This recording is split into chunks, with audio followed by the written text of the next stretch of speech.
Hello, friends. We are interested in the geography of our views, so please like and write in the comments from which city are you watching us, and were there loud stories of betrayal in your city? Perhaps the next story about betrayal will be from your city. And we start. Rick Holden never considered his life particularly remarkable.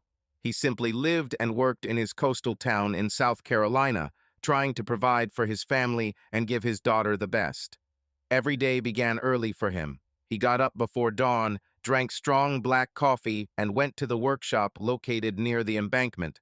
A modest but strong business has long been established. There are several boxes for repairing boats and boats, a spare parts warehouse, and a small office. The place wasn't luxurious, but it was functional, and Rick was proud that he had built it all from scratch. The port has always had its own life. The light sound of the surf, the cries of seagulls, and the smell of salt-soaked wood created an atmosphere of calm and a little nostalgia. In the morning, the city was just waking up. Passers-by with mugs of hot coffee, early fishermen hanging gear on their boats, a few tourists who came out to watch the sunrise over the ocean. At this hour, Rick felt most confident. He loved the feeling of a new starting point that every sunrise gives. It seemed to him that if you are ready to work, then everything is in order, everything is going as usual. Two of his employees were already waiting in the workshop, Emmett and Mario, hard-working guys who have long been accustomed to the taciturn nature of their boss.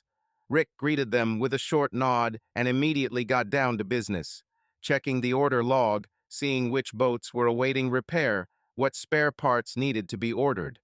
The work progressed, and everyone knew that there would be no unnecessary talk. Rick valued work and clarity.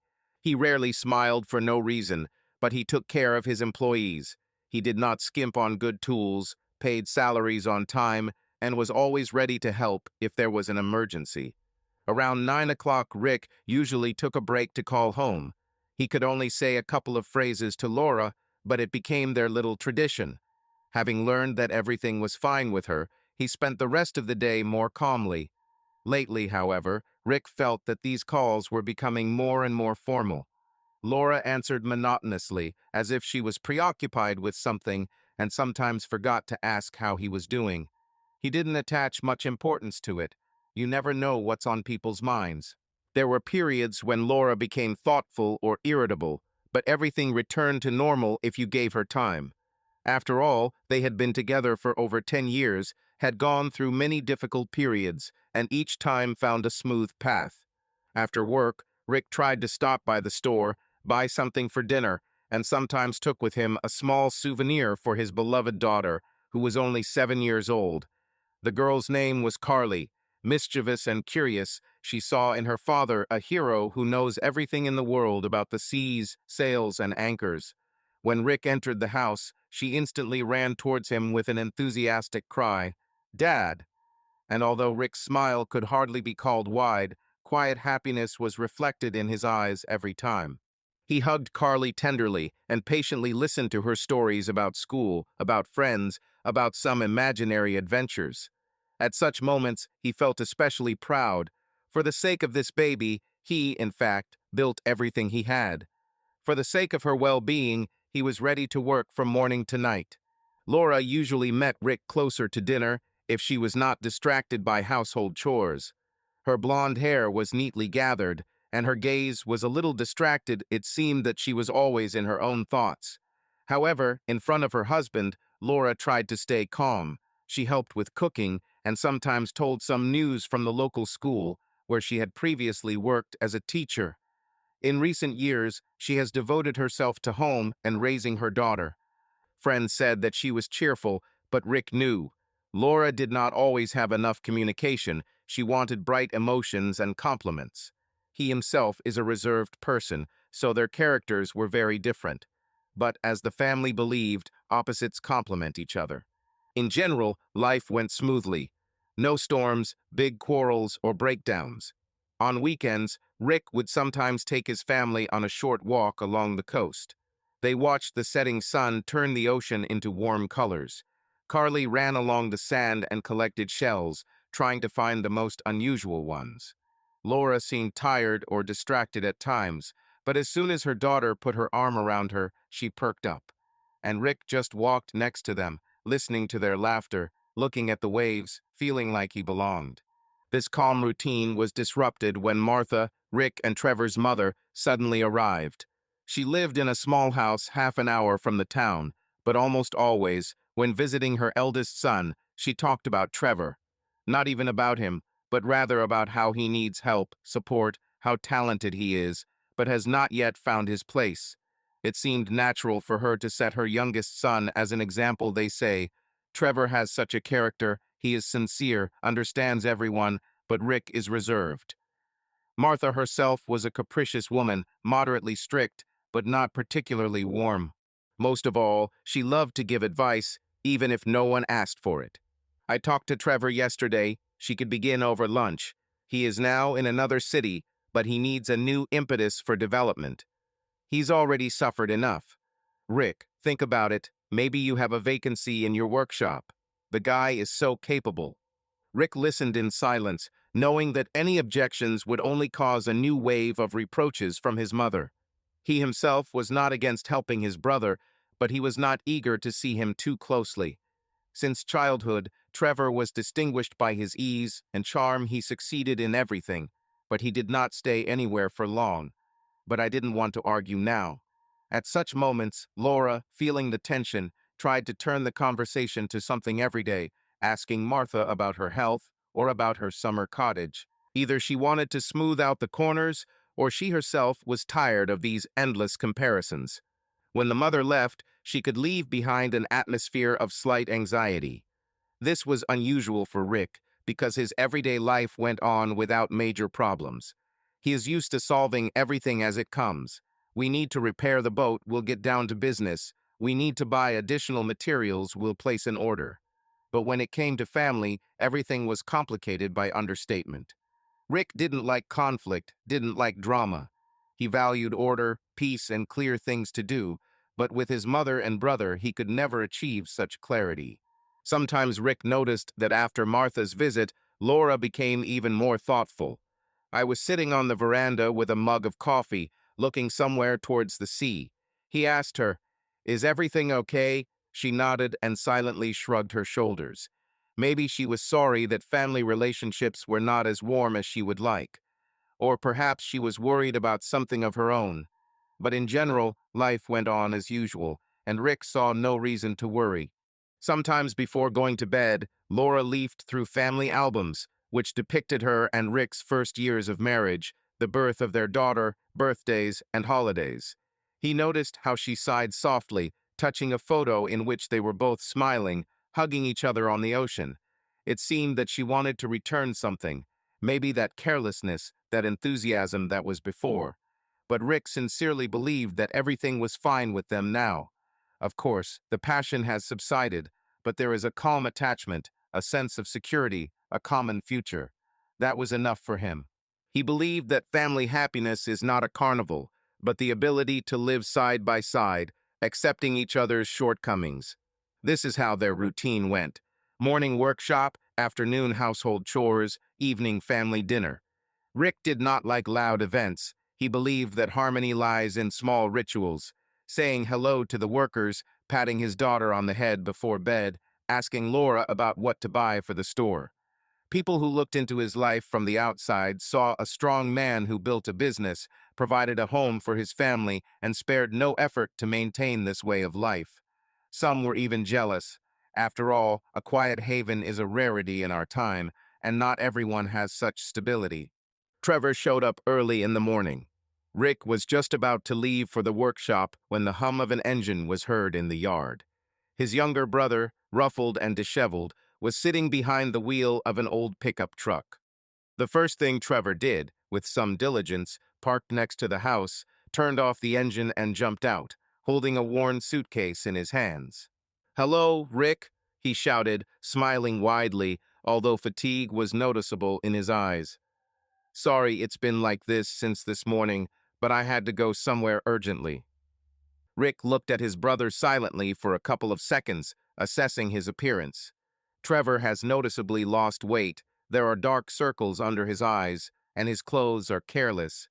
but the smile is still the same, enveloping, inviting. "Hello, Trevor." "Come in," Rick answered dryly and briefly. "Where is Laura?" The younger brother looked around, dragging the suitcase onto the porch.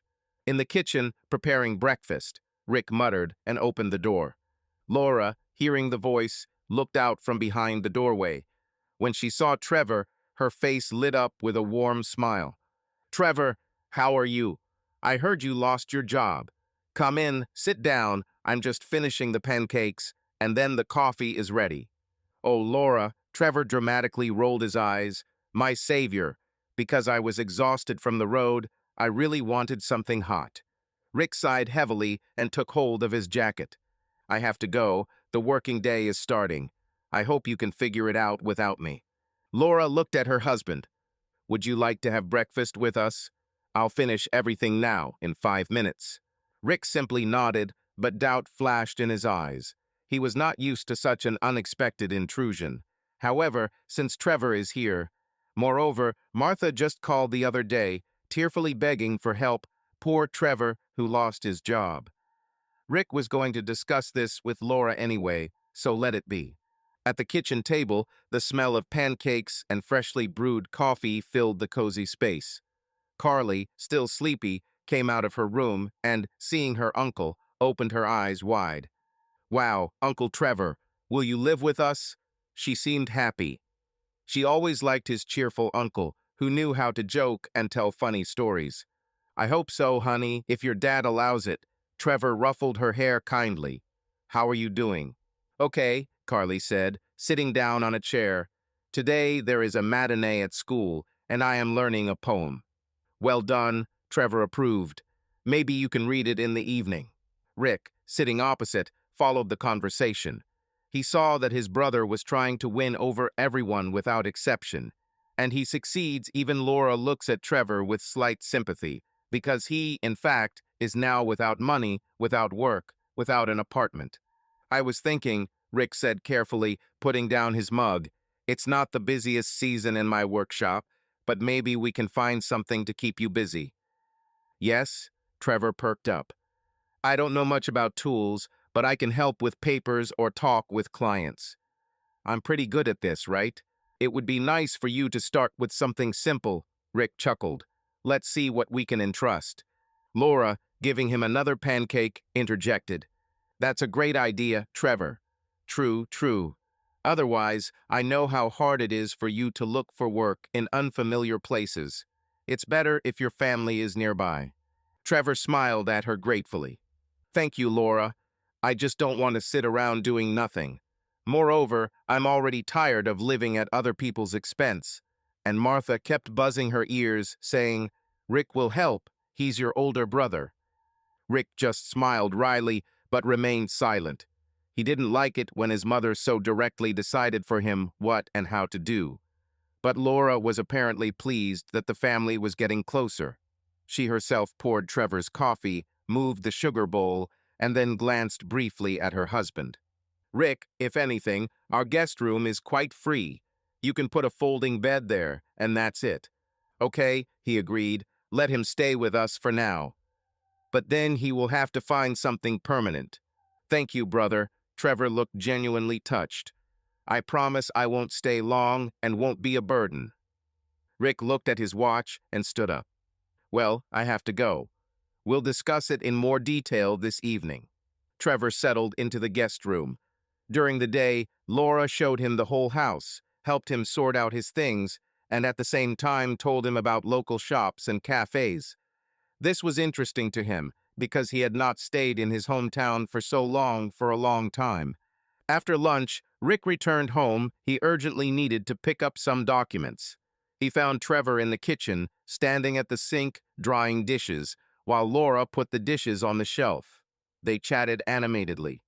"You should have seen these small restaurants on the coast where I sometimes worked," Laura said. "There is live music there in the evenings, mostly Latin American. So much fun." "Oh, I love Latin," Trevor chuckled. "We'll have to go sometime. Rick is unlikely to come with us, right?" "Yes, he doesn't really like noise," Laura agreed, stirring the sauce on the stove. "But maybe he'll decide in company." At that moment, Rick entered the kitchen. Trevor immediately straightened up and smiled. "Oh, back. Would you like me to help you with the documents?" "No need, I can handle it myself." Rick glanced at Laura, who was a little embarrassed by her husband's unexpected appearance. "Have you settled here yet?" "Yes, everything is fine," Trevor answered. "Laura showed me where everything is, so consider me right at home." Rick nodded silently, trying to understand why this bothered him a little. Perhaps because Trevor always easily fit into someone else's space and found a common language, and Rick had to build his world for years, take care of business, home, family. But there was no point in talking about it now. He said quietly, "I'll just pick up the documents and return to the workshop." Laura just said, "Fine. We'll also go out for a walk soon and show Trevor around." Rick didn't bother to clarify anything. They wouldn't run away from the town anywhere. He only hoped that his brother would really come to his senses, help in the workshop, and soon find a place for himself. But a vague feeling of uneasiness nevertheless slipped through his soul. That evening at dinner, the family of four sat at the table: Rick, Laura, Carly, and Trevor. The girl behaved animatedly, pouring out questions about her uncle's previous work and whether he knew how to repair boats. Trevor answered, exaggerating, embellishing. "No, honey, I was mainly involved in real estate.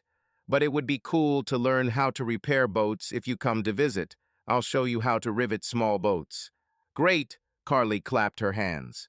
Rick did not lose sight of the fact that his brother knows how to make an impression, especially on those who are looking for brightness and emotional nourishment. He glanced at Laura. She was smiling, pouring juice for Trevor, clearly relaxed next to such a merry fellow. Rick himself felt a little put off, but his habit of silence took over, and he didn't make a big deal out of the situation. "Tomorrow I'll take you to the workshop for half a day," he told Trevor. "I'll show you what's what. There will be a small batch of boats. You need to do diagnostics and talk to clients." "Great, brother." "I agree to everything." Trevor nodded friendly. "If I can attract new clients, I will be happy." "I doubt it's that fast," Rick snorted, but without obvious malice. "But we'll see." Then dinner smoothly turned into general conversations. Trevor told how he lost his job. His real estate agency closed, supposedly due to the financial crisis, but in fact, apparently due to mismanagement. He was left on the street without a guaranteed income. There were no friends nearby. Everyone was in their own problems. Martha was ready to let him in, but she lived too far from potential opportunities, and Rick lived here in the city itself, where, according to his mother, you can at least get hooked. "I know this is stressing you out, Rick," Trevor breathed gratefully as Carly went to her room. "But believe me, I have no goal of sitting on your neck. Just give me a chance to get back on my feet, okay?" Rick looked at his brother hard. "You always got those chances, Trevor. But I didn't use everything properly." "Yes, I understand, I understand." He rubbed the back of his head, slightly embarrassed. "I really want to change something. I'm already 31. It's time to think about the future." "Well, and Martha, she has a tongue without bones. She blew my mind." Laura put her hand on Trevor's shoulder. "Everything will be fine. We have a peaceful city. There are many opportunities here." Rick winced a little, but remained silent. Yes, Laura, as always, tries to support, and he, it turns out, remains in the role of a stern older brother. But it was like that in childhood. Trevor walked through the world with a smile, and Rick with a frowning forehead. The night passed peacefully. The next morning, Trevor went out with Rick to the workshop. The weather was clear. The sea breeze carried away the smells of salt water. Trevor did not stop talking along the way, bombarding his brother with questions. "Listen, are there many boats being repaired? What breaks more often? And if the boat even falls apart, who pays for it?" Rick answered briefly, sometimes holding back his irritation. He was used to a different dynamic. In the morning, he wanted silence, not endless chatter. But Trevor seemed glad to at least fill the awkward silence. In the workshop, Rick introduced his brother to the employees. "This is Trevor, my younger brother. For now, he will help us." Emmett and Mario, who were already accustomed to the boss's stern mood, nodded affably. Trevor quickly found an approach to them. He started joking, asking how long they had been working, what their plans were. They regarded his interest as friendliness and soon began to communicate with him almost as equals. As the work progressed, Rick noticed every now and then that Trevor really knew how to talk to clients. Especially if someone came in panicked, Trevor managed to cheer up the person by saying a couple of routine but pleasant phrases. Rick understood that such a skill could sometimes be valuable. Not everyone likes stern and silent masters. "Okay, let's write it down," Rick said to his brother. "Boat, starfish, owner Mr. Holmes, checking the bottom, repairing the engine. We'll start today, but the parts won't arrive until the day after tomorrow." "I wrote it down," Trevor answered energetically, clicking his pen. "Maybe I'll call this Holmes myself and calm him down, because you said yesterday he was nervous." "Okay," Rick nodded, hiding a slight smile. "Do so." By the end of the day, Trevor seemed to have settled into a rhythm of work. He was clearly pleased with himself, although tired. They drove home together, where Laura was waiting for them. At dinner, Trevor beamed. "Rick, you have a great team, and I really felt that I could be useful." "Yes, if you work and not just scratch your tongue," Rick muttered, but not maliciously. "I understand," Trevor answered seriously. "I'll try to live up to your expectations." Laura looked at them warmly, as if she hoped that the brothers had finally become closer. She asked Trevor about the details of the day, laughing when he recounted some funny incidents. Sometimes Rick noticed that his wife listened too closely to Trevor's every word, smiling a little more than usual. But he attributed this to the fact that Laura was always happy when there were at least some new impressions in the house. After all, Rick himself rarely shared his emotions. He was used to keeping them to himself. Trevor continued to be a friendly guest. He washed the dishes, offered help with cleaning, and told Laura various city stories that he learned on business trips and trips. And in the evening, when Rick put Carly to bed, he and Laura could hear quiet laughter from the kitchen. They seemed to really have a good time communicating together. Something stirred in Rick's soul, either jealousy or anger at himself for not being so talkative and easygoing in everyday life. But he decided that it was nothing. After all, Trevor is a brother, he is not an enemy. Maybe he really will learn easier from him and won't look askance all the time. "The only important thing is that there is benefit and no problems," Rick said to himself, going to bed, "and I hope Trevor doesn't stay long." However, even then he felt that the former peace in the house was imperceptibly changing its shade, and although he didn't know where this would lead, he still couldn't completely get rid of the vague anxiety. At first, Rick hardly noticed the changes. Life went on as usual, the workshop worked, everything at home went on as usual. However, a few weeks after Trevor's arrival, small details began to emerge that haunted Rick. For example, in the morning Laura stopped calling her husband for breakfast, as she did before. He came into the kitchen himself and saw that Trevor was sitting at the table, telling something funny, and Laura was laughing quietly. When Rick appeared, both instantly fell silent. There seemed to be nothing reprehensible. They were just talking, but this sudden pause hurt the ears. In the evening, when Rick went to bed, Laura more and more often found an excuse to do a little more housework or check on Carly. She suddenly didn't fall asleep. Sometimes she would quietly say, "I'm so tired, just let me be alone," and go into the next room, supposedly to read a book or make notes in a diary. Rick tried not to press. He just asked, "Is everything okay? Is there anything I can do to help?" But Laura answered, "Everything is fine, really," while her smile was strained and her eyes were drowning in internal anxiety. Trevor himself behaved as usual. He joked, helped around the house, and willingly took on small tasks. If there was a need to buy groceries or take Carly to school, he was at the front of the line. Laura accepted this help with gratitude, but Rick felt pushed aside.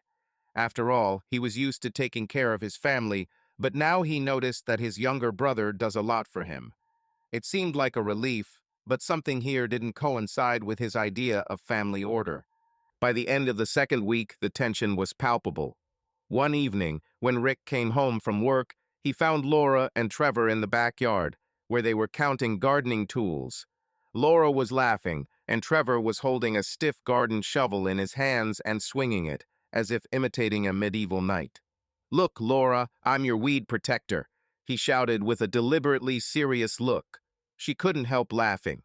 Seeing Rick, she immediately fell silent, straightened a lock of hair, and quickly began to collect her tools.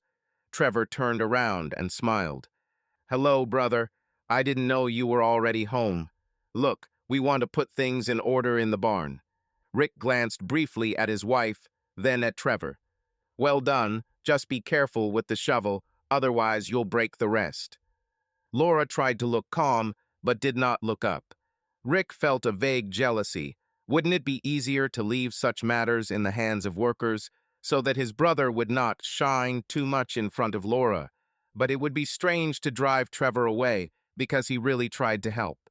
That evening, when Carly was already asleep, Rick walked up to Laura and put his hand on her shoulder.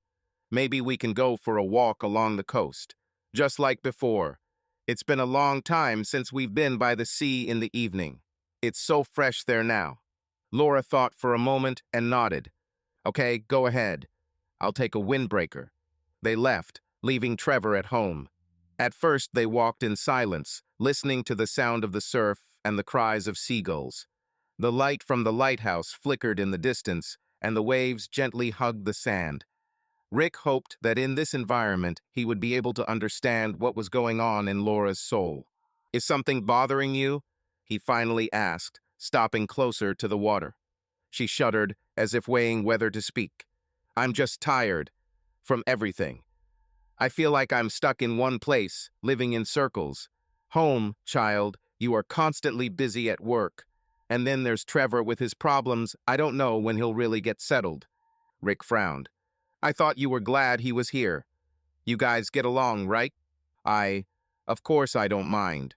It's just." She looked at the dark surface of the water. "Sometimes I wish you and I could communicate more, do something together." "I understand. I'm trying. But it's busy at work right now. It's renovation season, clients are in a hurry, and I'm showing Trevor everything. He's doing a good job, by the way."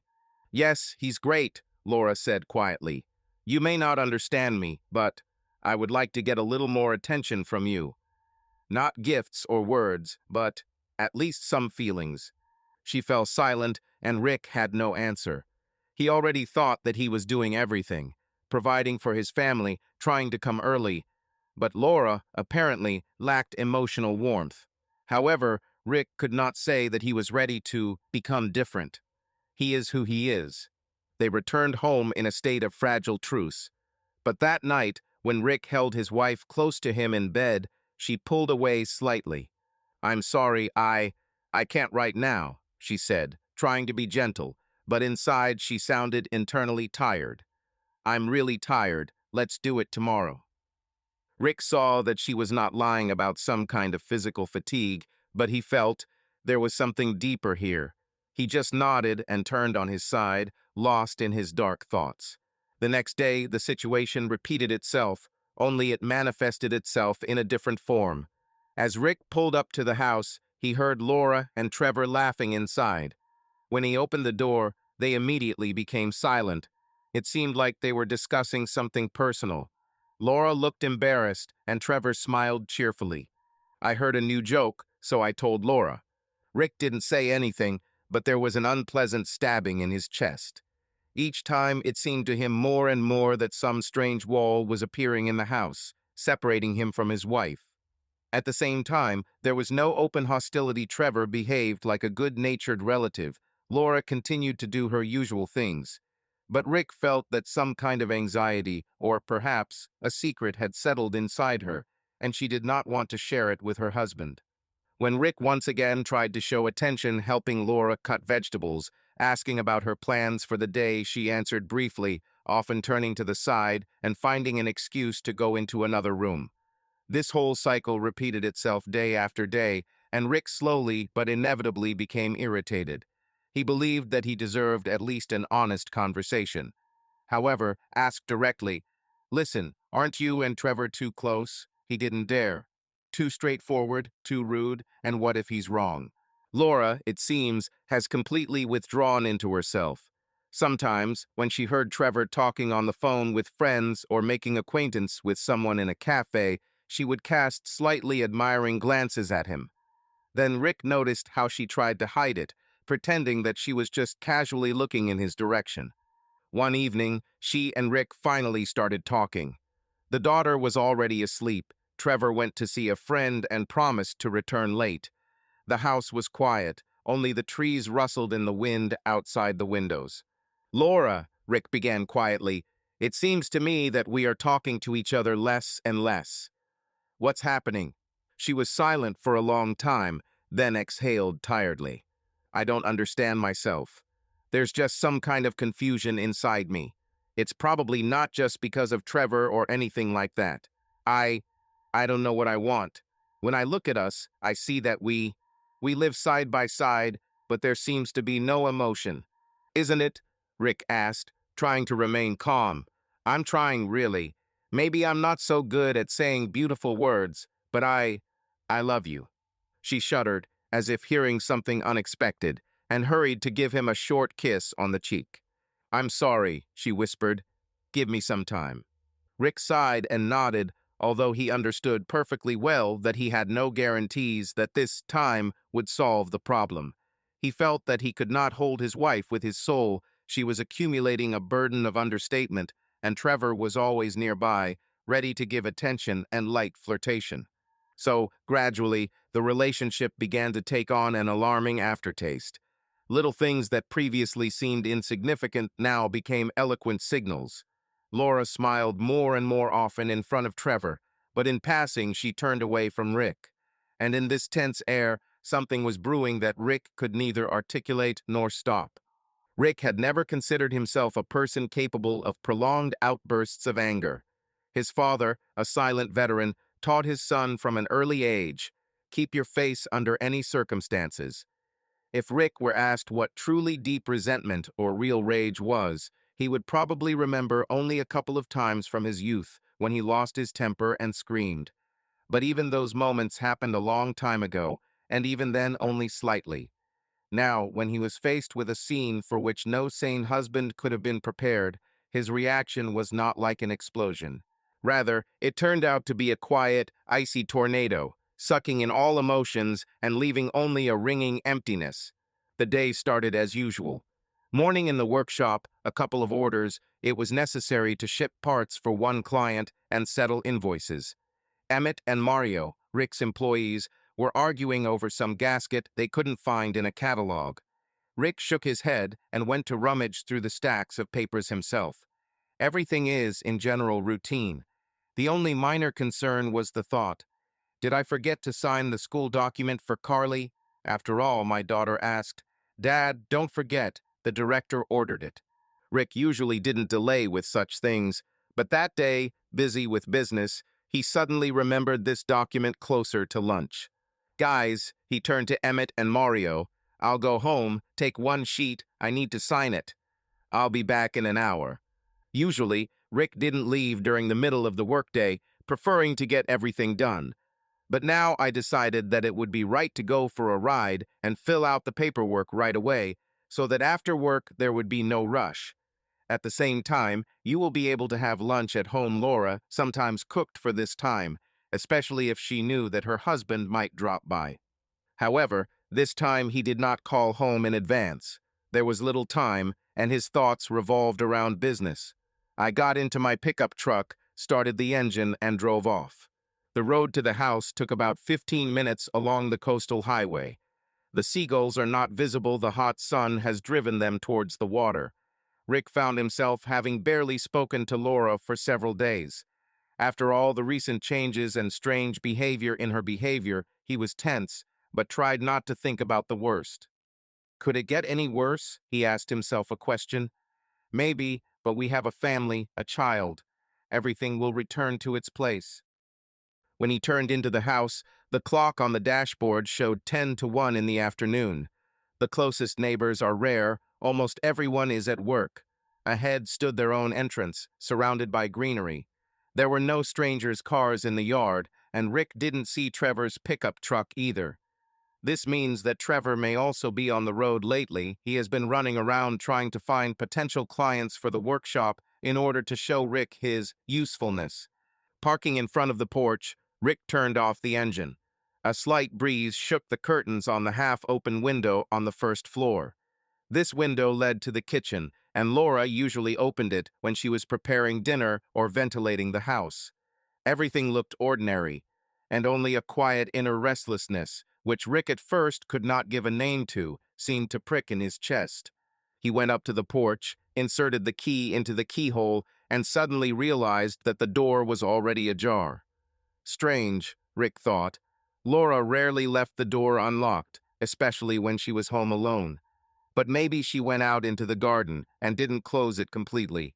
After all, anything can happen. Walking inside, Rick felt an incomprehensible silence. Not a sound. Even the TV didn't work, although Laura usually had the afternoon news on in the background. The house seemed somehow empty and at the same time, filled with ghostly tension. Rick called quietly. "Laura?" No answer. He walked along the corridor to the kitchen. The stove was cold, the dishes had not been washed, so she didn't have lunch or wasn't going to. Maybe she lay down in the bedroom, or did she leave and forget to close the door? And then something came from the depths of the house, muffled, blurry, but clearly human sounds. Rick shuddered and froze. His heart stabbed like a sharp needle. He instantly recognized the intonations of passion, choking breath, or a moan, or a whisper. From somewhere, apparently from the guest bedroom, or from the corridor leading to the rooms. My legs froze. For a moment, Rick thought he had imagined it. But then a woman's voice rang out a little more clearly, and it was Laura's voice with a weak strain, almost plaintive, but at the same time, overwhelmed by an ardent impulse. Another second, and through the ring of bloody nose in his ears, he caught a man's voice. "Oh my God," flashed through Rick's mind. But he already knew who this voice belonged to. I recognized it instantly and unmistakably. Trevor. Somewhere inside, everything collapsed. It felt as if a gigantic wave had risen and crashed over him, crushing the last crumbs of illusions. And yet his face remained cold, as it had been all his life. Only something was frozen inside, as if an icy void was closing in around him. Rick took a few steps, trying to breathe evenly, although his lungs did not obey him. He reached the room that had originally been assigned to Trevor and pushed open the door that was not tightly closed. The sight that greeted Rick was disconcertingly straightforward, without any ambiguous poses. Laura and Trevor had sex on the bed, the sheets crumpled. Trevor was on top, and Laura, throwing her head back, pressed herself against him, clutching his shoulders. And then, after a split second, they both noticed that the door was open. Trevor turned around, and horror instantly flashed in his eyes. Laura, seeing her husband, turned pale to a chalky shade and squeezed out some kind of strangled wheeze. Everything happened in short seconds, but for Rick, time seemed to stand still. He looked at his wife and brother as if he was looking through them without screaming, without hysterics. Everything inside was empty, leaving only icy, even breathing. He expected from himself, probably, an explosion of rage, or, conversely, a fit of pain, but nothing of the kind happened. There was a hollow emptiness in my ears. Rick. Laura tried to say something, frantically pushing away from Trevor and grabbing the sheet to cover herself. Trevor sat up on the bed, also trying to pull part of the blanket over himself, flushed all over, his hair disheveled, his breathing ragged. His lips parted, he wanted to say something justifying, but then he noticed the expression on Rick's face heavy, frozen, without a hint of tears or violent indignation. "Damn," Trevor whispered. "Rick, wait, He stopped short. The room became so quiet that you could hear the ticking of the clock in the hallway. Rick finally spoke, looking straight at his brother. "Get dressed and leave." Trevor swallowed and jumped out of bed, hastily pulling on his pants. Laura sat back on the pillow and covered herself with the sheet, as if this could protect her from realizing what had happened. Tears flowed down her cheeks, but she didn't even wipe them away. She looked lost. "Rick." she repeated, barely audible. He turned to her, his voice remaining as quiet and even as if it were a stranger. Get ready. Leave. She blinked. Where are we? I'm filing for divorce, Rick said calmly, as if putting an end to a business letter. If you need things, take them. I don't care, but get out of my house. At that moment, Trevor, finally pulling on his shirt, tried to speak more casually, as if trying to play out his usual role. Listen, brother, this all turned out. Well, we didn't plan it. It just happened, we were both. Rick didn't raise his voice, but every word sounded like a hammer blow. Go away, Trevor. Rick, don't do it right away. Let me explain. Now, Rick snapped, immediately. Trevor realized that there was no point in arguing. He picked up his things, which were lying right there on the floor, and rushed to the door, throwing a confused look at Laura. But she seemed unable to utter a word, pressed against the wall of the bed. Seeing that she was trembling and sobbing silently, Trevor tried to approach her, but Rick blocked the way with a biting movement of his hand. Don't you dare touch her. Trevor staggered back as if he had been hit. Then he hastily grabbed the rest of his things and literally ran out of the room. His rapid steps were heard along the corridor, and then the clang of the front door. He apparently rushed to the car, left somewhere around the bend, or went on foot. Rick didn't care. He was left alone with Laura. They looked at each other for a long time, she with eyes full of horror, tears and some kind of powerless plea, he with cold impenetrability, behind which feelings were seething like a hurricane, but none of them broke through. Rick remembered certain fragments, her smile when Trevor told jokes, her flushed cheeks when she tried to distance herself from Rick at night. And now everything has become terribly clear. Rick, please forgive me, she finally managed to whisper. I don't know how to explain this. It wasn't on purpose. He shook his head bitterly. Probably everything was not on purpose. Yes? Tears streamed down her face. She frantically tried to wrap herself more tightly in the sheet, trembling. Rick continued. I won't shout. I won't find out how long ago you started this or how many times. Simply know. You made your choice when you let him into your bed, and not only in bed, but also in the heart. Laura sobbed. No, I don't know how it all went so far. It all started with conversations. I felt that he understood me. I was so lonely, and he, yes. Rick felt an icy lump forming in his chest, and he was always his mother's favorite. And now, it turns out, yours too. She cried harder and bowed her head. I know it's a terrible mistake. I'm ready to do anything to get you back. Please give me a chance. I will make any deal, agree to any conditions. Even crawl on your knees, just don't do it. Don't kick me out. Rick's voice remained harsh and monotonous. I have already decided everything. You lied to me, cheated on me under my roof. I won't create performances, scandals, dramas. Such words seem to send needles running down her back. I just don't need anything else. Neither your promises nor your tears. Nothing. Laura bit her lip and sobbed loudly. And Carly? Rick looked down. It was especially painful to think about my daughter. Carly was everything to him. For her, he lived, worked, looked for meaning in every new day.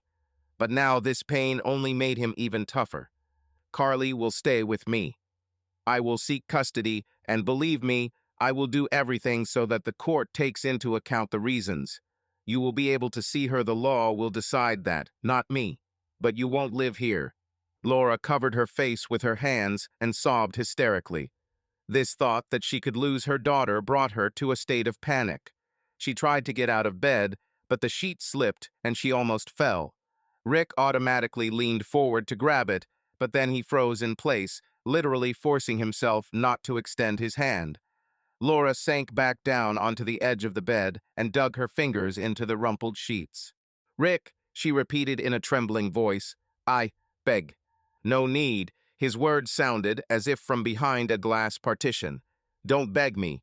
Can't change anything. She tried to stabilize her breathing. Look. Yes, it's terrible. But Rick, she gulped for air, Can't we at least talk? No aggression, no public shame. Give me a chance to explain everything. He paled even more, if that was possible. Explain. What exactly? What did I do wrong for you to sleep with my brother at my house? You. She broke into tears and tried to answer, but the words were jumbled. I loved you always. You were just so distant. I lacked attention. I felt like a nobody. Trevor, I was wrong This won't happen again. Rick peered into her face, trying to understand whether there was sincere regret in these words or just fear of being kicked out. But even if she was sorry, it couldn't change anything. Go away, he repeated, softening his voice a little, but still evenly. Today, I'll call the lawyer. As if in a fog, Laura left the room and went to her and Rick's bedroom. With quiet sobs, she began to frantically pack her clothes into her bag, dropping things on the floor. I didn't have time to raise them when others immediately fell. Her hands were shaking so much that the zipper on her suitcase couldn't be fastened. It seemed that she was not so much getting ready as she was rushing about mindlessly. Feeling that the vocal connection between her and Rick might be interrupted forever, Laura, head to toe in chaos, ran back into the corridor, bumping into her husband, who was standing there, leaning against the wall and looking into emptiness. Hearing her steps, he mechanically raised his eyes, and there was not a drop of warmth in them. Is there really nothing we can do? She whispered, sobbing. For the sake of our daughter, for the sake of 12 years together. Rick answered without pause. There was something to hold back for before you destroyed it. Now don't try to hide behind Carly or our years. I won't yell at you or curse you, but I don't want to live with a person who betrayed me here in my home. He said betrayed, and she felt her heart squeezing and a dull pain in her temples. It was as if she had not realized the seriousness before, but now everything fell into place. There's no turning back. Laura made a last helpless movement to touch Rick's hand, but he pulled away, took a step back, then even raised his palm, making it clear, don't come closer. She wandered back to the bedroom and frantically took the most necessary cosmetics and some clothes. Everything else seemed like an extra burden her life, built on family, crumbled like ashes. A few minutes later, Laura came out of the bedroom with a small bag. Her eyes were red, her hair was matted. It was clear that her soul was torn with horror and shame. She walked towards the exit and stopped a few steps away. I'm sorry, was all she could squeeze out, and her voice broke into another sob. Rick answered dryly, I'll call you a taxi so you don't wander the streets. She nodded, weakly, almost mechanically.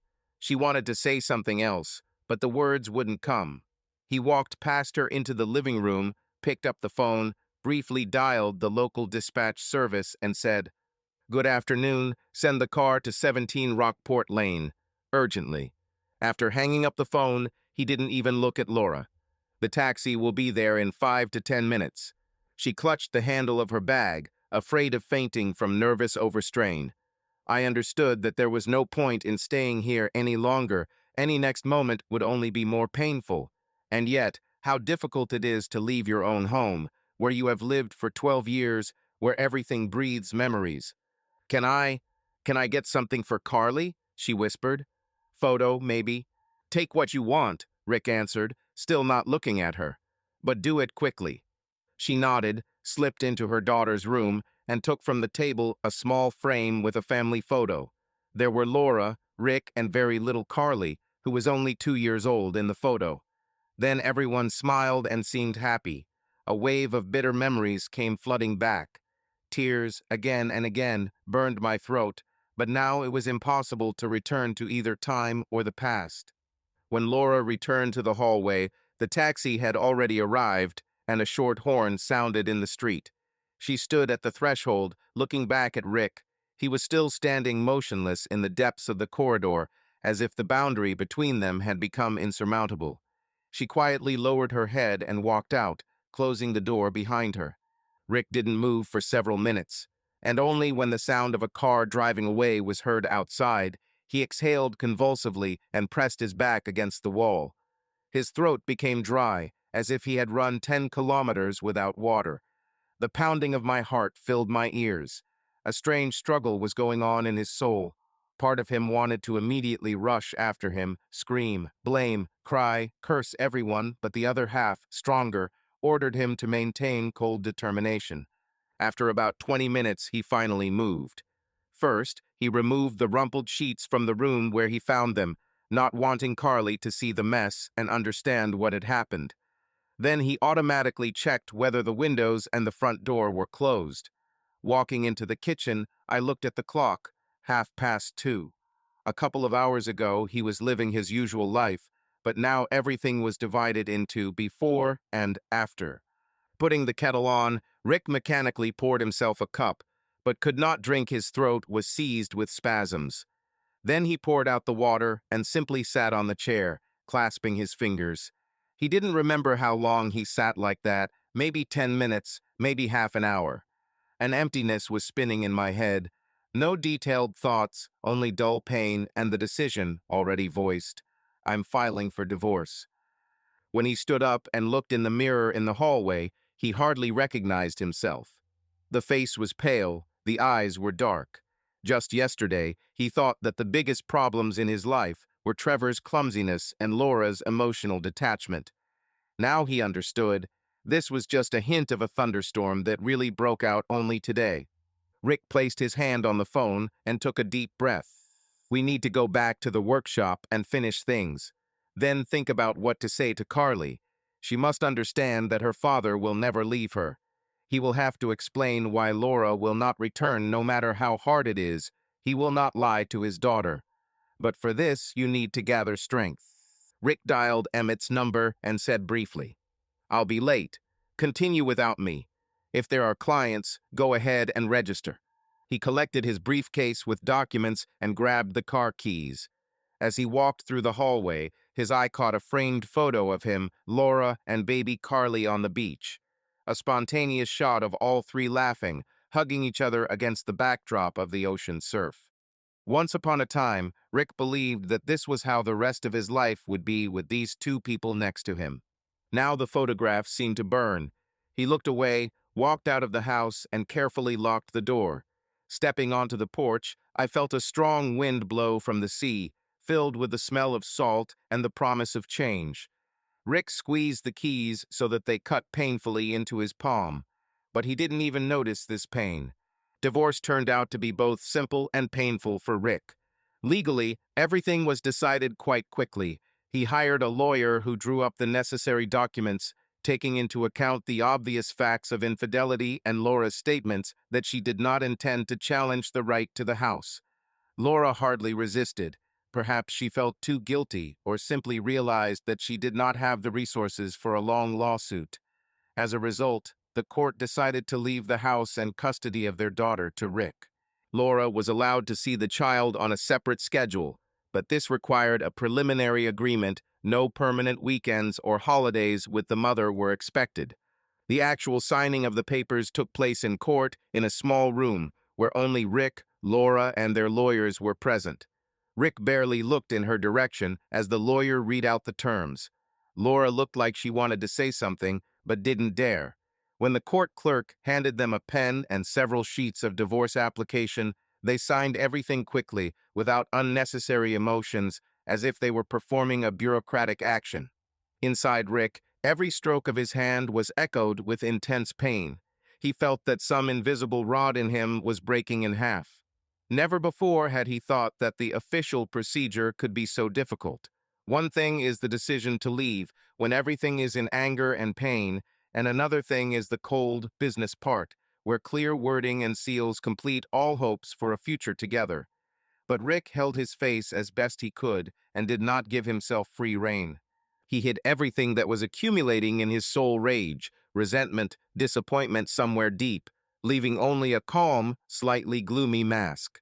After signing, Laura looked at him with a pleading look, as if asking, "What next? Can we talk some more?" But Rick, already flipping through a folder of papers, looked away. The lawyers left, and they were left alone for only a couple of minutes while they waited for the decision to be formalized. "How?" Laura began, but stopped short. Rick just chewed his lip and said briefly, I want Carly to grow up in peace. Without scandals and unnecessary questions, we will decide meetings in the interests of the child. Laura nodded and said, yes, of course. I'll call you when I get settled. I would like to somehow, at least occasionally take her for the weekend, if possible. We'll see, Rick answered quietly, when you have housing and a more or less stable life. There was a pause, and Laura realized that the conversation was over. The assistant judge knocked on the door and said that it was time for them to move to another office. Rick left without looking up, and Laura, pausing for a second, looked after him with pain and despair. But she couldn't change anything anymore. After the trial, Rick's life seemed to take a new turn. On the one hand, part of his relatives turned away from him. Martha, his mother, took a hostile position. Perhaps it was more convenient for her to believe that Rick was to blame for everything. He is too harsh. He did not give Laura any warmth. So what if Trevor did something bad? He's your brother, and you kicked him out, abandoned him to fate. That's what she said on the phone when Rick tried to explain the situation. In the end, their communication came to naught. Marta decided not to maintain any contact with him, since he self-confidently destroys everything and deprives her youngest son of shelter. Rick was hurt by this, even if he pretended not to care. His mother was always distant from him emotionally, but she still remained a mother. However, after the scandal with Trevor, she sided with the poor boy, and Rick was rude and heartless. So now Martha limited herself to sometimes visiting Carly at school or passing on gifts to her through friends, but did not talk directly to Rick. As for Trevor, he disappeared from the city almost immediately after the scandal. Maybe his mother allowed him to live in her house, or maybe he found another place. Rick didn't want to find out. He knew too well that his brother was a frivolous adventurer and did not expect repentance from him. Somewhere inside, there was still rage for the humiliation that Trevor inflicted on him, but Rick tried to extinguish it. That's it. This man is nobody to me. Forget and move on. The only one he really tried to hold on to was Carly. At that time, the girl already understood that something had happened in the family. Her wariness and anxious glances showed. Dad became too silent, and Mom suddenly disappeared from home. But Rick, having closed himself off, said little. He tried to explain as best he could. Mom left because she feels better now. But you can communicate with her if you want, just call or text her. He tried to say this in an even tone, not wanting his daughter to feel guilty or left out. Dad, Carly asked, will we now live just the two of us? Yes, for a while, Rick answered, avoiding false promises. I will try to make you feel good. I will spend more time with you. And Mom and I decided to live separately. But you can see her whenever you want, but I will need to know where you are going and with whom. Fine. Carly nodded, trying to understand why this was happening. There were tears in her eyes, but she, like her father, tried to hold them back. Sometimes in the evening the girl cried into her pillow. Rick heard muffled sobs outside the door of her room, but did not dare enter. He did not know how to console, except that he could quietly, carefully approach his daughter, hold her close, stroke her hair, and say, everything will be fine, I'm here. For him, these were unusual, almost unbearable moments, because he felt how everything inside him was burning with pain and powerlessness, and at the same time he needed to remain strong so that Carly could lean on him. The house, which previously seemed like a warm family nest, now has a shadow of emptiness. At night, Rick woke up and felt that no one was nearby in bed. He recalled those moments when Laura was still his wife, and experienced a strange combination of bitterness and resentment. Sometimes I wanted to break something and scream, but he drowned out all these impulses within himself. Can't you do it differently? Just hang in there. This is how he lived, day after day. In the morning, getting up, breakfast for Carly, getting ready for school, a short conversation, are you okay? Then the workshop, in which he had to show redoubled determination in order not to let the business sag. At times, employees would ask, how is your family, boss? Then Rick waved it off. Fine, don't bother with your questions. The guys understood that his situation was difficult, and they tried not to bother him. In the evening, Rick would pick up Carly, help her with her homework, and do some household chores with her. Sometimes they watched TV, but more often the girl went to her room and Rick was left alone. I was sitting on the couch, thinking about how quickly life had gone downhill, and yet I didn't allow myself to completely lose heart. I have to save my home, my business, my stability. Several months passed before Laura found the courage to ask to see her daughter. She called Rick and said that she had rented a modest apartment in a nearby area and was able to get a part-time job in a cafe. Her voice sounded quiet, embarrassed. "Do you mind if I see Carly? At least for a couple of hours," she asked. "I don't mind," Rick answered dryly. "Just make an agreement with her yourself. I won't interfere." "Thank you, Rick. I—" She wanted to add something, but he didn't let her continue. "You don't need to thank me. I'm doing this for my daughter." Later, when Laura came to their house for Carly, Rick opened the door, let her in, but did not invite her inside. He calmly waited until Carly got ready and saw them off in silence, only saying that, "I'm expecting the baby back at 7 in the evening." When Laura wanted to say, "Rick, maybe we can talk," he responded with a short shake of his head. His gaze was firm, but pain was hidden deep within. Carly returned on time, holding a toy and a bag of cookies. It was clear that she was glad to see her mother, but felt awkward, as if she was afraid that her father would be angry. Rick just asked, "Everything is fine." "Yes, Dad. We went to the park." He didn't find anything else, trying not to turn his daughter into a mediator. It seemed to him that it would be more honest. "There is a mother, there is a father, everyone loves you, and our job is to solve adult problems." But my soul remained heavy. Even when Carly hugged him and said, "I love you, Dad," Rick felt tears welling up in his throat. He had to close his eyes so that his daughter would not see his pain. Meanwhile, the relationship with Rick's mother, Martha, never improved. She kept in touch with Trevor, who sometimes appeared in the area, either looking for work or doing some real estate transactions.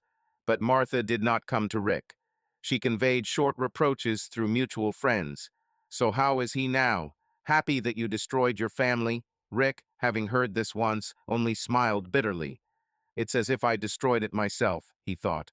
However, he did not consider it necessary to prove anything to anyone. If the mother decided to take the side of the offended younger son, so be it. Carly sometimes asked, "Dad, why doesn't Grandma come?" Rick gritted his teeth and replied, "Granny's busy, honey. Maybe later." He didn't want to go into details and didn't want his daughter to see how neglected everything was. It seemed wrong to drag a girl into family discord. Throughout this year, Laura, Rick's ex-wife, hardly showed up in her daughter's life. At first, in the first weeks after the divorce, she tried to see Carly several times. She came to the house, asked to spend a couple of hours with the girl, and took her to the park. Upon returning, Carly seemed confused, but did not cry, simply telling her father that Mom asks for forgiveness and hopes to make things right someday. Rick didn't answer this. He didn't want to drag the child into adult problems.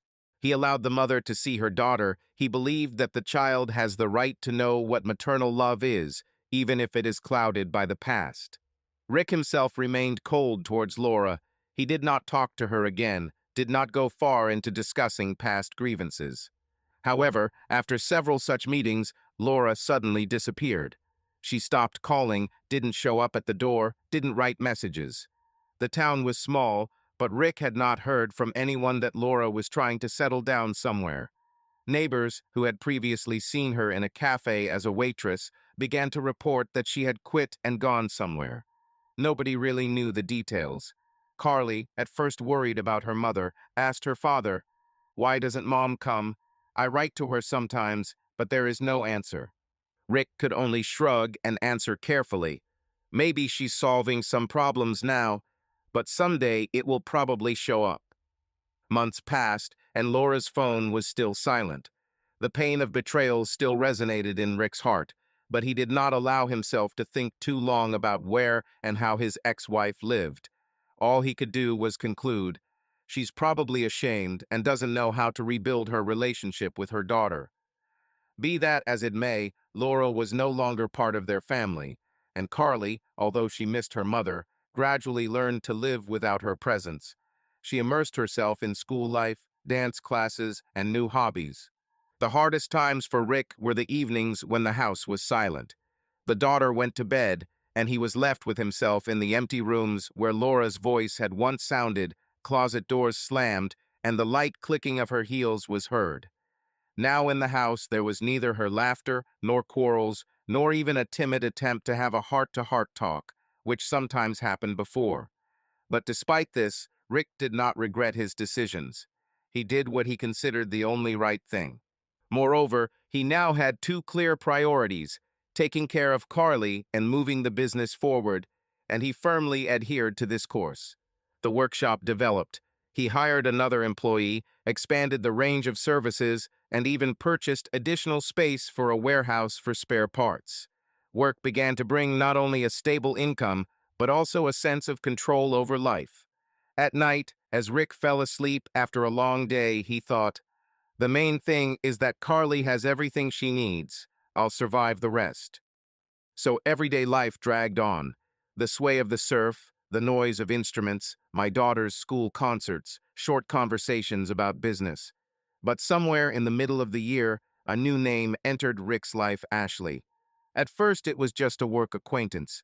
She came to their coastal town from inside the state, rented a small boat, and wanted to get it in order before the season.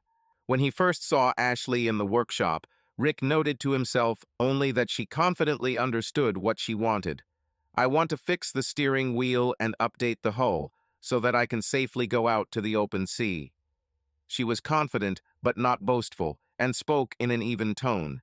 In her gaze, there was a mixture of determination and a little fatigue like the one that happens to people who have gone through something serious and learned to move on. Rick talked with her briefly, looked over her boat, and made a preliminary estimate. Usually, he communicated with all clients clearly, without much emotion. But to his surprise, he realized that he was interested in talking a little more with Ashley, for example, to find out why a woman who, apparently, lives alone, needs her own boat, or how long has she been in town. However, he did not dare to ask personal questions and limited himself to the phrase, "Come tomorrow, we will discuss the details of the contract." The next day, Ashley arrived at the workshop just before work began, smiled at Rick, and handed him a thermos of coffee with the words, "I usually drink it by the shore at dawn. I decided to share since we will be working on my boat together." This detail, showing up early in the morning with hot coffee, immediately caused slight confusion in Rick. But he accepted the thermos, thanked us, and offered to go to his office, where they went over the renovation plans in detail. Thus began their first closer communication. At first, Rick did not realize that something was emerging between them that went beyond the client-professional framework. He simply noticed that Ashley came more often than required by contract, supposedly to monitor the progress of repairs, but in reality she began to ask questions about the city and local traditions. She asked where it was best to fish here or which restaurant would throw out the freshest catch. Rick answered briefly, sometimes recommending a couple of places. Then I began to notice that when he talked about the sea, boats, and service, Ashley's gaze was warm and focused. It's like she's not just listening to business information, but really wants to understand him as a person. Soon she began bringing biscuits or homemade cupcakes for the guys in the workshop, supposedly to please them while they worked on her boat. Emmett and Mario, Rick's co-workers, happily tucked into their baked goods and then winked at their boss, hinting, "She's definitely into you, boss." Rick winced in response, making it clear that he didn't notice anything like that. Deep down, he was embarrassed and did not understand whether he wanted to reciprocate this gesture. By that time, almost a year had passed since the divorce. Memories of treason and betrayal were too fresh. Rick sometimes thought, is it even worth starting a new relationship when you have not yet recovered from the old one? On the other hand, I'm not going to repeat the mistakes. He saw that Ashley was not intrusive, did not try to get into his personal space, but subtly and carefully expressed interest. And at some point he realized, communicating with her brings him calm joy, like warm light on a cloudy day. Rick took the first step towards a more personal acquaintance rather awkwardly. One evening, he lingered in the workshop, waiting for the paint on Ashley's boat to dry, and she herself came in to check if everything was going according to plan. It was already late, the workers had left, and Rick was alone conjuring the finishing touches. "I see you stayed here until night," Ashley said, walking inside. "It's not good to force a person to work so hard." "No, I voluntarily," Rick responded, smiling gloomily. "I want to finish it so you can pick up the boat by the weekend. I really don't want to rush you." She came closer and examined the shiny side panel. "But everything is working out great." Rick realized that he had nothing to talk about except paint, but the words were scrolling through my head. Ask her something else. And unexpectedly for himself, he suggested, "Ashley, you're probably hungry? It's already 10 o'clock in the evening. Maybe, maybe we should go to the corner diner. They serve good steaks there. I can. Well, I can treat you if you want." As he uttered this phrase, he felt like a teenager calling his classmate to a cafe for the first time. It had been a long time since he had taken any such steps. But Ashley smiled easily and somehow approvingly. "Sounds great. I'm just dying of hunger, and it will be great to chat." Thus began their first informal evening. They sat in a small diner that smelled of fried meat and onions, drinking cola and talking about the ocean, fishing and plans for the future. Ashley said that she used to live in another city in the state, divorced her husband 2 years ago, and moved here to start a new chapter closer to the sea, to nature. For Riku, her story was both close and distant at the same time. He also knew what the pain of a breakup was, but he was not used to sharing it with anyone else.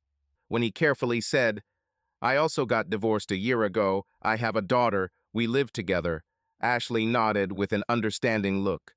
"It must be hard for you. Family stories always leave scars." Rick just pursed his lips. He did not talk about treason, but Ashley apparently sensed his inner constraint and did not question him further. The conversation smoothly moved on to more neutral topics, but some kind of warm understanding had already arisen between them. After that evening, they began to see each other more often, not only because of the renovation. Rick once suggested, "Would you like to check out our local fishing pier? On Sundays, there are few tourists there, it's quiet." And Ashley agreed. Another time she called herself, "I heard that you have a cool fish market in your city from dawn. Shall we go together?" So, step by step, their acquaintance took the form of small, friendly walks and private conversations. Rick soon realized that he was remembering Laura and her betrayal less and less. Of course, the pain has not yet completely disappeared, but a new feeling has appeared, the feeling that next to Ashley you can be yourself without fear of condemnation. He liked that she did not demand instant confessions from him, did not try to heal his emotional wounds, but was simply present nearby, showing sincere participation. It was a new and almost frightening experience. Carly also noticed that Dad began to sometimes stay outside the house, and that periodically they had a guest, a woman who either brought homemade cupcakes or helped with dinner. At first, the girl looked at Ashley with slight distrust, because after her mother's disappearance, she had withdrawn into herself, fearing to become attached to someone again. But Ashley turned out to be a tactful person and did not get into the child's soul. "I just asked one day, 'Carly, maybe you can help me make lemonade. They say you know how to mix juices really well.'" Carly cautiously went into the kitchen and began to show her how best to squeeze lemons without extra drops, because her grandmother taught her some culinary techniques. The end result was a delicious lemonade with a slight minty hint, and Carly said, smiling, "It seems like nothing happened." Like, "Great," Ashley praised and winked. "I think we can open our own bar in a couple of years. What do you think?" Such simple, playful communication without any baby talk helped Carly relax. Gradually, she began to perceive Ashley not as a strange adult, but as a person with whom she could talk about trifles. And Rick noticed this with relief. He didn't know how his daughter would react to the fact that Dad might have a new woman. But so far, everything has been going well. Rick did not immediately decide on this trip. He hadn't been to another city, where a friend named Steve had been calling him for a long time, for several years. Steve had invited him before, but somehow things didn't work out. Things to do in the workshop, worries about his daughter, and just a reluctance to change the usual environment. However, this time Rick felt that it was vital for him to break out of the routine circle, even if only for a couple of days, to unwind a little. Steve lived in a small but fairly lively town a few hours away. When Rick arrived, his friend greeted him cordially, waving from the porch of his one-story house. "Hello, old man. How did you get there?" "Everything is fine." "Okay," Rick nodded, getting out of the pickup. "The road is clear, so I rushed without traffic jams." "Well, come into the house. I cooked some meat on the grill. I have a beer in the fridge." It was a little unusual for Rick to once again plunge into the atmosphere of friendly gatherings, where business problems or caring for a child did not reach. He and Steve spent the entire evening chatting about old days and reminiscing about their shared adventures. Steve asked, "How is your workshop? Probably already expanded." "Yes, everything is fine." "Things are going slowly, there's plenty of work," Rick answered with restraint. "How is your daughter?" "Carly is fine. I go to school, enjoys dancing." Steve could tell from his tone that Rick didn't really want to go into details, especially if it came to his ex-wife. Therefore, I did not meticulously ask about personal matters. A couple of beers, some hot wings, a discussion of football, and the evening flew by. Closer to midnight, they went to their rooms, tired but happy. The next day, Steve had to go downtown on business. Rick decided that he would take a walk alone and explore the surroundings. He wanted to change the picture. After all, sometimes you are away from everyday life in your coastal village for so long that you begin to forget what other places look like. The area where Steve lived was located on the very outskirts of the town, surrounded by highways and warehouses, and a little further away there were gas stations, cheap motels, and the occasional restaurant. Rick walked along the highway, occasionally glancing at the signs: auto parts, tire service, cafe on the road. Nothing particularly attractive. However, a few minutes later, he saw a small one-story building ahead with a bright neon sign that read Sunny Road Diner. Looks like a classic roadside restaurant, Rick thought. He used to frequent these eateries on his way to other states when he was younger. He felt a little hungry and decided, why not stop by? The inside of the restaurant turned out to be quite cozy, although not that new. Glasses clinked, and there was a smell of fried potatoes and coffee. There were few visitors, a couple of truck drivers at one table, an elderly couple at another. An old country song was playing softly on the radio. Rick chose a table by the window so he could watch the cars crawl lazily along the highway. As soon as he managed to take off his jacket and put it on a chair, out of the corner of his eye, he noticed a figure in a waitress's uniform heading towards him. The voice asked politely, "Welcome to Sunny Road. What will you order?" Rick looked up and was dumbfounded. Laura stood in front of him, his ex-wife, the one who disappeared from their lives almost a year ago and stopped coming even to their daughter. "Laura?" Rick's voice sounded harsher than he intended. She shuddered and dropped the small notebook. Her thin hands immediately trembled, and the girl hastily bent down to pick up her fallen hand. "Rick," Laura whispered, straightening up and turning pale. "You. How did you end up here?" Rick cleared his throat, trying to pull himself together. "I came to visit a friend. Steve lives here. I'm visiting him. And you. Do you work here?" She sighed nervously, glancing quickly around, as if checking to see if anyone was listening. "Yes. I needed to earn money somehow. The restaurant is on the outskirts, the pay is reasonable, and there is inexpensive housing nearby." Rick didn't answer.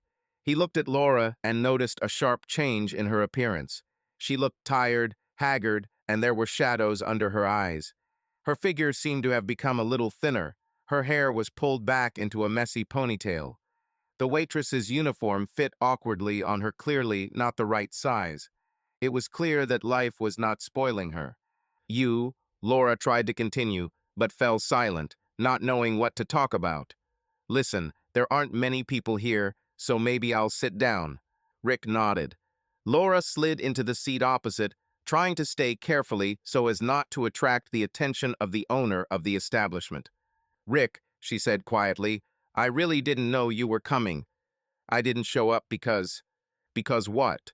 Rick interrupted her, trying not to raise his voice. Because you haven't even called your daughter in all this time. Laura bit her lip and lowered her eyes. I know. I'm ashamed. I understand that there is no excuse. It's just, after everything that happened, I couldn't go back to that city. I was terrible at looking people in the eye, and I didn't want to torment Carly with my strange visits. You understand, I offended her father and destroyed the family. Rick paused for a long time before answering.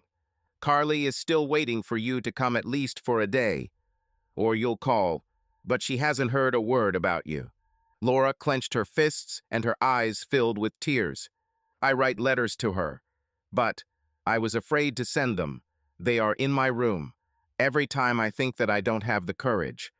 What will I tell her? Mom traded your family for a moment of weakness, and now she works as a waitress and cannot arrange her life. This is funny. I know you will never forgive me.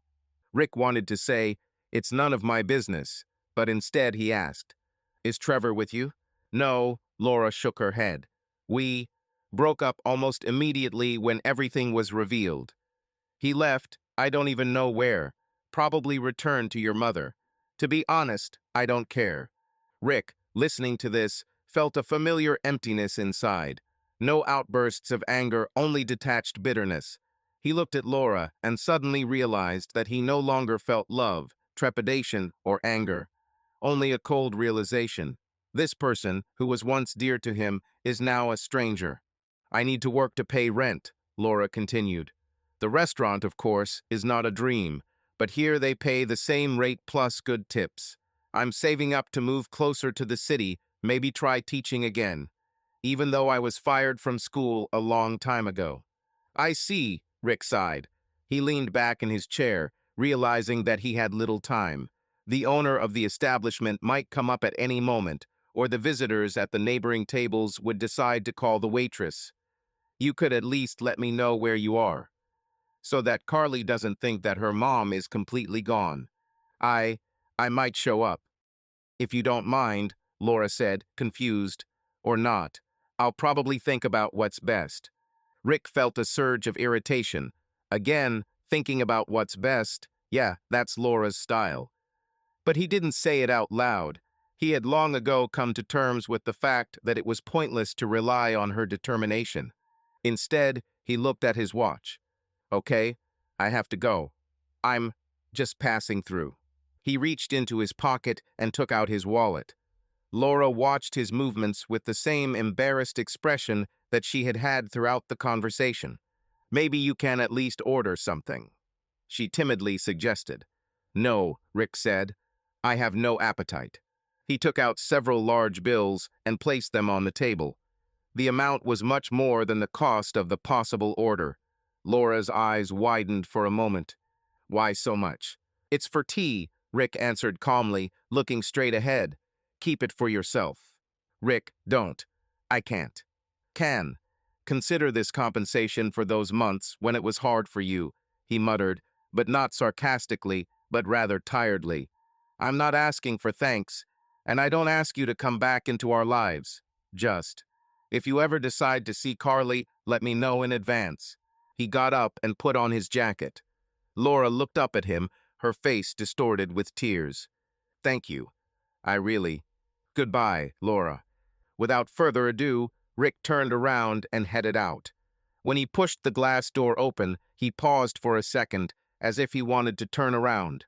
But he didn't. A cold wind from the highway flew into the room, slightly ruffling his hair, and a moment later he disappeared into the street. Laura remained sitting at the table. The restaurant was buzzing all around. Someone at the next table was calling for a waitress. Truck drivers were laughing loudly, and she tightly clutched in her hands several bills that Rick had left and looked out the window, where it was no longer possible to see his silhouette. Rick walked out into the parking lot and took a deep breath. He found his heart beating erratically and his palms sweating. This meeting turned out to be more difficult for him than he expected. But having overcome the confusion, he realized there was no former pain in his soul.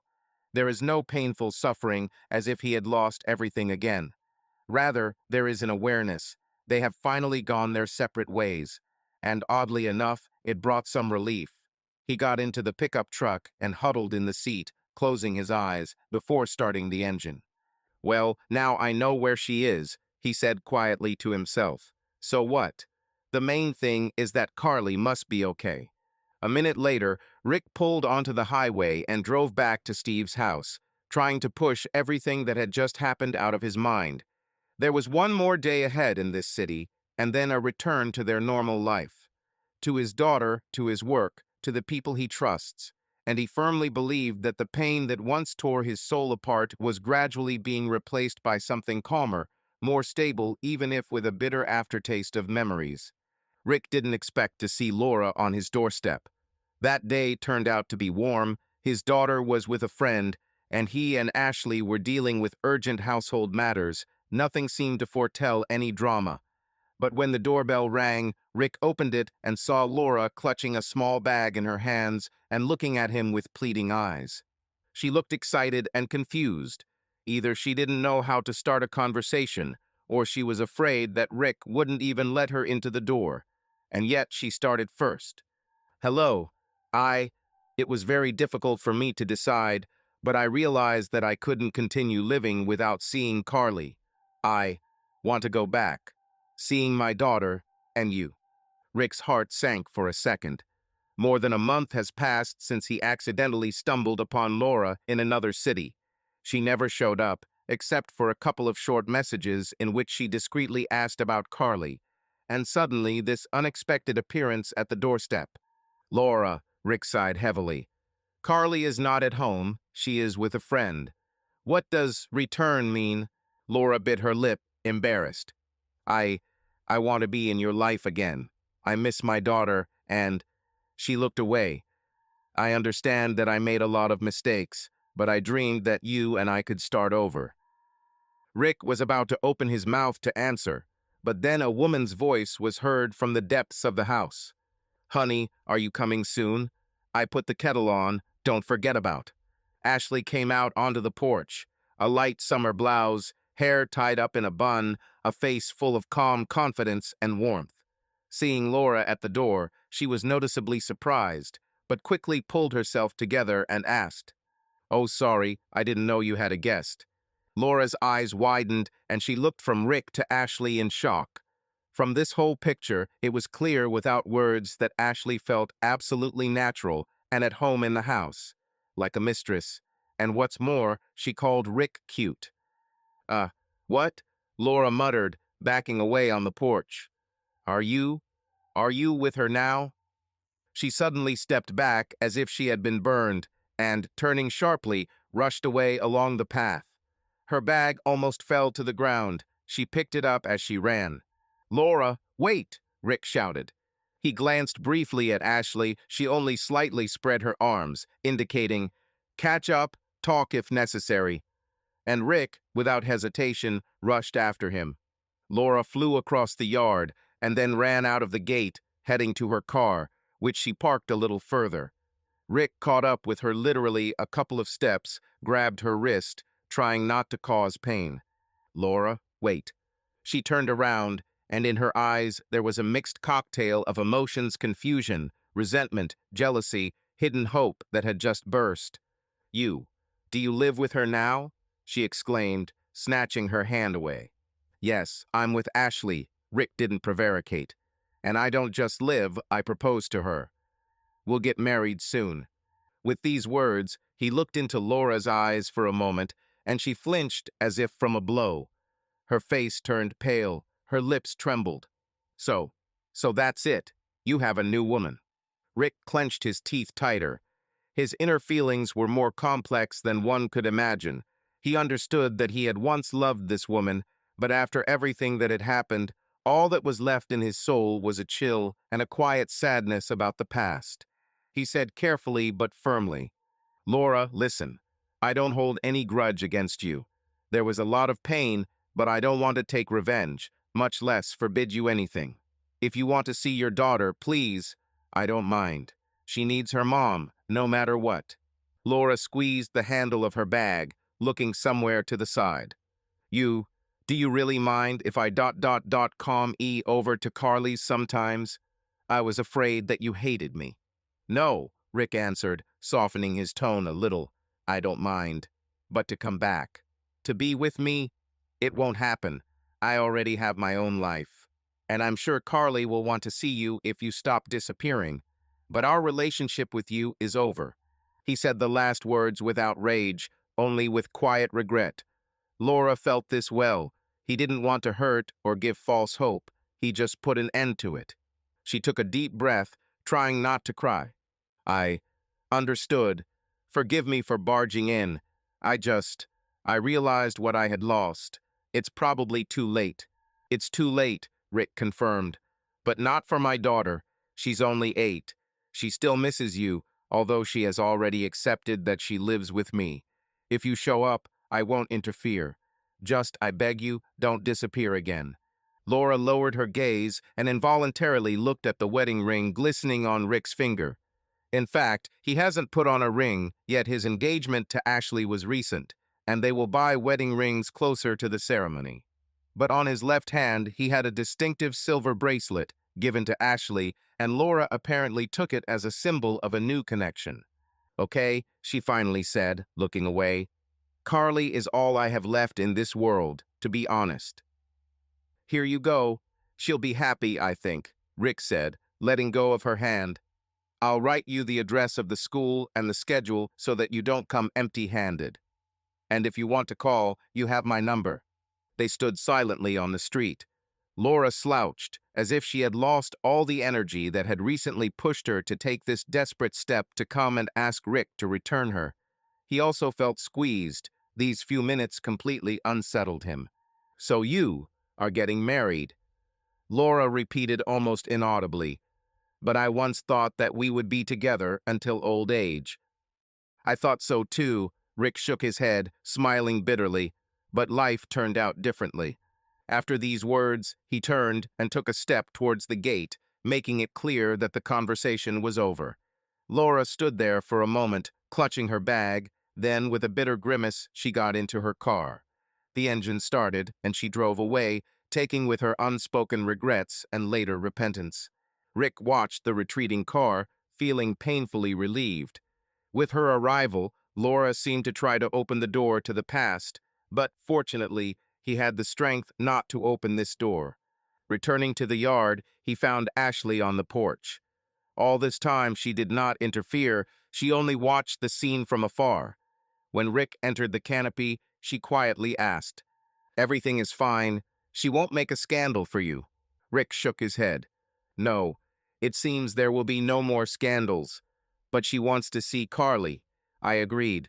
Ashley came closer and put her hand on his shoulder. "I hope this will do the girls some good. After all, a mother is a special connection." "Yes," Rick agreed. "We need to give them a chance. Although, to be honest, I don't know if Laura can handle this responsibility this time. If she can't stand it, Carly will still know that Dad is always there," Ashley answered. "Now go home. The kettle has been boiling for a long time. I almost ran out of water there." She smiled softly, making it clear that she supported Rick and was ready for the open pages in his life. There was a quiet confidence in her voice. They would go through any difficulties together if necessary. Rick gratefully covered her hand with his hand. "Thank you, Ashley, for being here. It's different with you." "Of course," she said, pulling him into a short kiss. "We will be fine. And a wedding, and Carly, will handle everything." Rick nodded and felt the suppressed fears and anxieties clearing up inside him. He couldn't say that he had forgotten the past, but it had ceased to be an unbearable burden. 10 years flashed by like one short moment. Carly was already 18, and she was almost a head taller than her mother. Her hair was slightly ruffled by the sea wind, and the girl herself, standing on a deserted beach with Laura, looked at the swaying waves just as endless as they once were in childhood. Laura now worked in a neighboring city and periodically visited her daughter. They had a warmer relationship than then, during the terrible years of her disappearance. Today, they specially went to the sea, to the very place where fragmentary images of childhood came to life in Carly's memory, when her father and mother were still together. Beautiful, huh? Laura said quietly, leaning on the railing of a small observation deck. I have always loved this coast. It's strange how much time has passed. Carly nodded, looking into the distance. Everything seems so calm here. I want to believe that everything will be fine with us. There was silence for a moment. Laura didn't know how to get to the main topic, but she felt that this moment was long overdue. Finally, she took a deep breath. Carly, I made a big mistake 10 years ago. She betrayed your father, hurt both him and you, and this is the heaviest burden that I have carried on myself all my life. The daughter frowned slightly, but did not take her eyes off the sea. She had heard words of regret from her mother more than once, but she understood. Every time it was not easy for Laura. I know, Mom, but that's in the past. Dad is happy with Ashley, and soon they will have a son. We should all be happy for them, and I am. Well, it's true. Laura ran her hand along the branches hanging from the wooden canopy and looked at Carly with a sad smile. Are you glad? And I rejoice in my soul, and at the same time I experience envy and pain. After all, once I myself could be next to him with you, but now, everything is different. But I'm glad that they will have a child and that you will have a little brother. Maybe you will check on them. Carly nodded, looking her mother in the eye. Certainly. Dad invited me on vacation, and Ashley didn't mind at all. Ashley is a very kind person, Laura said. I know it wasn't always easy for her, but she gave your father something I apparently couldn't. The wind intensified, dark blue waves crashed onto the shore. For a moment, it seemed that all the old grievances and unresolved feelings were dissolving in this roar. Laura turned to her daughter, trying to smile through the elusive sadness. I'm happy that you grew up so strong and kind, and don't hold it against me. Carly timidly touched her mother's palm. I love you, Mom. It's just that we now have our own history, and it will no longer be the same. But we can make the best of what's left. Laura closed her eyes, and for a moment imagined what their future might have been like if she hadn't slipped up 10 years ago. But time cannot be turned back. But she could reconcile herself and try not to lose what was still in her hands. Her daughter's love and rare, but still warm meetings. They continued to look at the sea. The waves rushed towards the shore, breaking in the salty foam. It seemed that every peal contained a quiet whisper. There will be a new day, new chapter. And Laura felt that now, after many years, she was ready to accept this life as it was, and finally try to forgive herself. Subscribe to our channel so that your love doesn't cheat on you, and go ahead and listen to the next story, because this story is nothing compared to the next one. If you're under 18, don't even think click to the next one.